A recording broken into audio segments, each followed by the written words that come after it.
ಒಂದಷ್ಟು ಮ್ಯಾಸಿವ್ ಅಪ್ಡೇಟ್ಗಳನ್ನು ನಿಮ್ಮ ಮುಂದೆ ನಾನು ಇಟ್ಟೇ ಬಿಡ್ತೀನಿ. ಇವಾಗ ರಿಮೈಂಡ್ ಕಾಪಿ, ಈ ಪ್ರಕರಣಕ್ಕೆ ಸಂಬಂಧಪಟ್ಟಂತ ರಿಮೈಂಡ್ ಕಾಪಿ ಸಿಕ್ಕೇ ಬಿಡ್ತು ನಮಗೆ. Thanks to my input team, thanks to our reporters team, thank you. ಬನ್ನಿ, ಇದರಲ್ಲಿ ಯಾಕಾಗಿ ಈ ಮನುಷ್ಯನಿಗೆ ಮತ್ತು ಇನ್ನುಳಿದ 3 ಜನ, ಟೋಟಲ್ 4 ಜನಕ್ಕೆ ಜೈಲ್ ಪಾಲು ಅನ್ನೋದನ್ನ ಸ್ಪಷ್ಟವಾಗಿ ಬರೆದಿದ್ದಾರೆ ಪೊಲೀಸರು.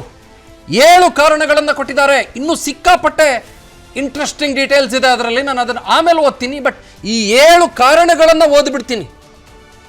ಈ 7 ಕಾರಣಗಳನ್ನು ಓದಿ ಸಾಕ್ಷಿಗಳು ಸ್ಪಷ್ಟವಾಗಿರೋದನ್ನ ಎಲ್ಲವೂ ಕೂಡ ನೇರ ಇರೋ ಕಾರಣಕ್ಕೋಸ್ಕರನೇ ಲಾಯರ್ ಮಾತಾಡ್ತಾ ಇದ್ದಾರೆ.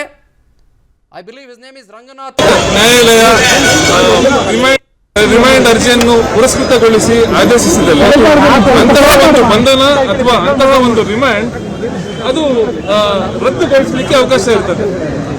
ಈ ನಿಟ್ಟಿನಲ್ಲಿ ಮಾನ್ಯ ಸರ್ವೋಚ್ಚ ನ್ಯಾಯಾಲಯದ ಒಂದು ಆದೇಶ ಅಂದ್ರೆ Prabir ಬುರ್ಕಾಯಸ್ತ versus state of Delhi, ಈ ಪ್ರಕರಣದಲ್ಲಿ ಇದು ಒಂದು ಭಯೋತ್ಪಾದನೆಗೆ ಸಂಬಂಧಪಟ್ಟ ಪ್ರಕರಣ ಆಗಿರ್ತದೆ. ಈ ಪ್ರಕರಣದಲ್ಲಿ ಇದೇ ರೀತಿ ಒಂದು ಬಂಧನದ ಸಕಾರಣಗಳು ನೀಡದೆ ಬಂಧಿಸಿದ್ದು ಮತ್ತು ಮ್ಯಾಜಿಸ್ಟ್ರೇಟ್ ನ್ಯಾಯಾಲಯದಲ್ಲಿ ಪೊಲೀಸ್ನವರು ಸಲ್ಲಿಸಿದಂತಹ ರಿಮೈಂಡ್ ಅರ್ಜಿಯನ್ನ ಒಂದು ನಕಲನ್ನ ಆರೋಪಿ ಅಥವಾ ಅವರ ವಕೀಲರಿಗೆ ನೀಡದೆ ಮ್ಯಾಜಿಸ್ಟ್ರೇಟ್ ನ್ಯಾಯಾಲಯ ಆದೇಶಿಸಿದಲ್ಲಿ ಅಂತಹ ಒಂದು ಬಂಧನ ಮತ್ತು ಅರೆಸ್ಟ್ ಅಂದ್ರೆ ಬಂಧನ ಮತ್ತು ರಿಮೈಂಡ್ ಅನ್ನ ರದ್ದುಗೊಳಿಸಲಿಕ್ಕೆ ಎಲ್ಲ ಅವಕಾಶ ಇರ್ತದೆ. ಈಗ ಈ ಒಂದು ರಿಟ್ ಅರ್ಜಿ ಪುರಸ್ಕೃತದಲ್ಲಿ ಆರೋಪಿಗಳನ್ನ ಬಂಧನ ಮುಕ್ತ ಆಗುವ ಎಲ್ಲ ಸಾಧ್ಯತೆ ಇರ್ತದೆ. ಹಾಗೂ ಈ 8ನೇ ಆರೋಪಿಯ ಒಂದು ರಿಟ್ ಅರ್ಜಿ ಪುರಸ್ಕೃತ ಆದಲ್ಲಿ ಎಲ್ಲ ಆರೋಪಿಗಳು ಅದರ ಒಂದು ಫಲ ದೊರಕುವ ಸಾಧ್ಯತೆ ಇರ್ತದೆ. ಈಗ ನೀವು ದರ್ಶನ್ ಪರ ನೀವು ಲಾಸ್ಟ್ ಟೈಮ್ ಹೌದು. ಮಾಹಿತಿ ಈಗ ಹಿರಿಯ ವಕೀಲರಾದ ಸಿ ವಿ ನಾಗೇಶ್ ಅವರು ಕೂಡ ಈ ಒಂದು ಪ್ರಕರಣದಲ್ಲಿ ನಮ್ಮೊಟ್ಟಿಗೆ ಕೆಲಸ ಮಾಡೋರಿದ್ದಾರೆ. ಅವ್ರ ಮಾರ್ಗದರ್ಶನದಲ್ಲೂ ಕೂಡ ಕೆಲಸ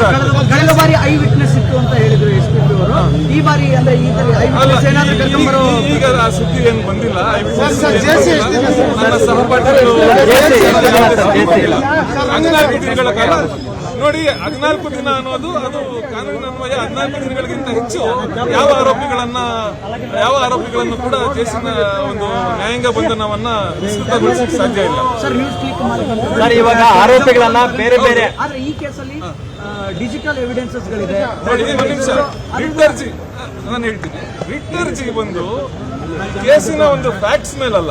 ರಿಟ್ ಅರ್ಜಿ ಬಂದು ತಾಂತ್ರಿಕ ದೋಷಗಳು, ಟೆಕ್ನಿಕ್ಯಾಲಿಟಿ, ಪ್ರೊಸೀಜರಲ್ ಲ್ಯಾಪ್ಸ್ ಏನಿದೆ ಈ ಪ್ರಕರಣದಲ್ಲಿ ನಮಗೆ ನಮ್ಮ ಅನಿಸಿಕೆ ಏನಂದ್ರೆ ಬಹಳಷ್ಟು ಪ್ರೊಸೀಜರಲ್ ಲ್ಯಾಪ್ಸ್ ಇದೆ. ಅಂದ್ರೆ ಈ ಬಂಧನದ ಸಂಬಂಧ ಆಗಿರ್ಬೋದು ಅಥವಾ ರಿಮಾಂಡ್ ಆದೇಶವನ್ನು ಹೊರಡಿಸಿರುವಂತದ್ದಾಗಿರ್ಬೋದು, ಇದು ರದ್ದುಗೊಳಿಸಲಿಕ್ಕೆ ಎಲ್ಲ ಅವಕಾಶ ಇರ್ತದೆ. ನಾವು ಜಾಮೀನು ಅರ್ಜಿಯನ್ನ ಸಲ್ಲಿಸದೆ ಕೂಡ ಆರೋಪಿಗಳನ್ನ ಬಂಧನದಿಂದ ಮುಕ್ತಗೊಳಿಸಲು ಎಲ್ಲ ಅವಕಾಶ ಇರ್ತದೆ. ವಿಚಾರಣಾಧೀನ ಬೇರೆ ಬೇರೆ ಜೈಲುಗಳಿಗೆ ಕಳಿಸ್ತಕ್ಕಂಥ ಒಂದು ಇದನ್ನ ಪಿಸಿಸಿ ಅವರು ಮಂಡಿಸಿದ್ರು ಅಂತಕ್ಕಂಥದ್ದು. ನಾನು ಕರ್ನಾಟಕ ಉಚ್ಚ ನ್ಯಾಯಾಲಯದಲ್ಲಿ ನಾನು ಇದ್ದದ್ರಿಂದ ನನ್ನ ಸಹಪಾಠಿಗಳು ಹೇಳಿದ ಪ್ರಕಾರ ಒಂದು ಅರ್ಜಿಯನ್ನ ಸಲ್ಲಿಸಿದ್ದಾರೆ. ತುಮಕೂರು ಜೈಲಿನಲ್ಲಿ ಕೆಲವೊಂದಷ್ಟು ಆರೋಪಿಗಳನ್ನ ಅವರ ನೆಲೆಸುವಂತೆ ಒಂದು ಮನವಿಯನ್ನ ಕೊಟ್ಟಿದ್ದಾರೆ, ಅವ್ರನ್ನ ಇರಿಸುವಂತೆ. ಅದಕ್ಕೆ ಸೋಮವಾರ ನ್ಯಾಯಾಧೀಶರು ಆ ನಿಟ್ಟಿನಲ್ಲಿ ವಿಚಾರಣೆ ನಡೆಸುವರಿದ್ದಾರೆ ಅಂತ ಮಾಹಿತಿ. ಜಾಮೀನು ಅರ್ಜಿಯನ್ನ ಸತ್ರ ನ್ಯಾಯಾಲಯದಲ್ಲಿ ಸಲ್ಲಿಸತಕ್ಕದ್ದು. ಈಗ ಮೊದಲು ಅಂತಿಮ ರಿಮೈಂಡ್ ಅರ್ಜಿಯನ್ನ ಸ್ವೀಕರಿಸಿ ನಂತರ ಜಾಮೀನು ಅರ್ಜಿಯನ್ನ ನಾವು ಹಾಕುವ. ಈಗ ಈ ರಿಟ್ ಅರ್ಜಿ ಏನಿದೆ, ರಿಟ್ ಅರ್ಜಿ ಪುರಸ್ಕೃತಗೊಂಡಲ್ಲಿ ಆರೋಪಿಗಳು ಜೈಲಿನಿಂದ ಬಿಡುಗಡೆ ಆಗೋ ಎಲ್ಲ ಅವಕಾಶಗಳು ಇರ್ತವೆ. ಅದು ಮಾನ್ಯ ಕರ್ನಾಟಕ ಉಚ್ಚ ನ್ಯಾಯಾಲಯದ ಒಂದು ವಿವೇಚನೆಗೆ ಬಿಟ್ಟದ್ದು. ಎಲ್ಲ ಆರೋಪಿಗಳಿಗೂ 14 ದಿನಗಳ ಕಾಲ ಒಂದು ನ್ಯಾಯಾಂಗ ಬಂಧನಕ್ಕೆ ಅವರನ್ನು ಒಳಪಡಿಸಿದೆ.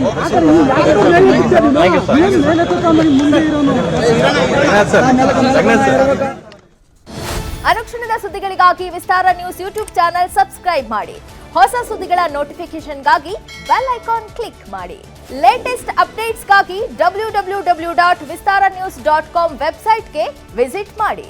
ಅಂಗೈಯಲ್ಲೇ ಜಗತ್ತಿನ ಸುದ್ದಿ ತಿಳಿಯಲು ವಿಸ್ತಾರ ನ್ಯೂಸ್ ಕನ್ನಡ ಆಪ್ ಡೌನ್ಲೋಡ್ ಮಾಡಿ.